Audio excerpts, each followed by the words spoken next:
কথাবার্তা শুনতে শুনতে বেশ কনফিউজ হয়ে গেলাম। আসসালামু আলাইকুম জনাব সভাপতি, আলোচকবৃন্দ, বিশেষ করে আমি হয়ে আছেন এখানে, আমার প্রেসিডেন্ট, সম্মানিত সাথীরা, বন্ধুরা, আসসালামু আলাইকুম। এই গত ধরেন সপ্তাহখানেক ধরে দেখছি যে প্রায় সব জায়গাতে এটি আলোচনা হচ্ছে, প্রত্যাশা ও প্রাপ্তি।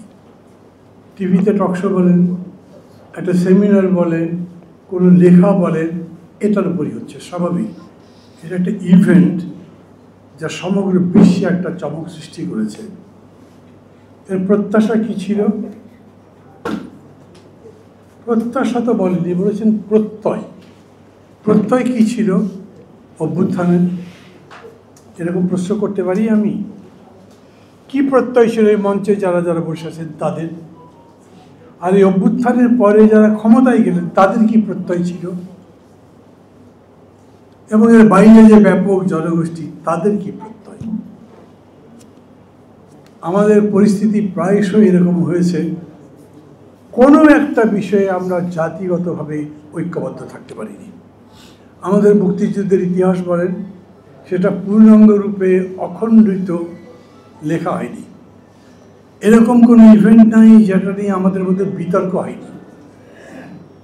15 বছর ধরে আন্দোলন করেছি স্বৈরাচারের বিরুদ্ধে, স্বেচ্ছাচারের বিরুদ্ধে, লড়াই, জেল, জুলুম, গুম, খুন, আয়নাঘর, অনেক লম্বা ইতিহাস, আমি তার মধ্যে যাচ্ছি না। কিন্তু তার শেষটা হয়েছে যারা আন্দোলন করেছেন তারা নেতৃত্বে ছিলেন না।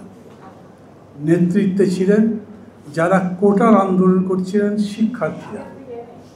এবং সেই আন্দোলন চূড়ান্ত বিজয় অর্জন করেছে ভয়াবহ ত্যাগ শিকারের মধ্যে দিয়ে।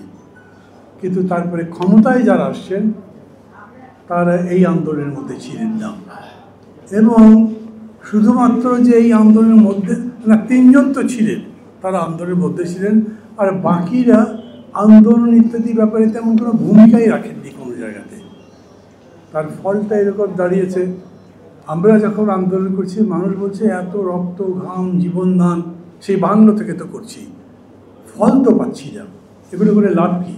আমরা তখন বলেছিলাম যে আমরা শুধুমাত্র সরকার বদলের লড়াই করছি না, আমরা সমাজটা বদলে দেব, দেশটা বদলে দেব। কিন্তু যারা দায়িত্ব পেলেন তারা আমাদের এই ভাবনার সাথে পরিচিত ছিলেন না। আমরা প্রায় 40-42টা দল মিলে সংস্কারের কর্মসূচি বলেছিলাম, সেই কর্মসূচির সমন্বিতভাবে 31 দফাও দিয়েছিলাম। কিন্তু যারা এলেন, বিশেষ করে তার নেতৃত্বে যিনি এলেন, তিনি কিন্তু এই 31 দফা কখনো পড়েছেন কি না আমি অবশ্য জিজ্ঞেস করিনি, আপনারা জিজ্ঞেস করতে পারেন। আমার ধারণা উনি পড়েননি। ওনার নিজস্ব ধারণা আছে সমাজ বদলাবার ব্যাপারে, সেটা শুধুমাত্র বাংলাদেশের প্রেক্ষিত না, বৈশ্বিক প্রেক্ষিতে। সব জায়গাতে 3G বলেন না, এইরকম 3-0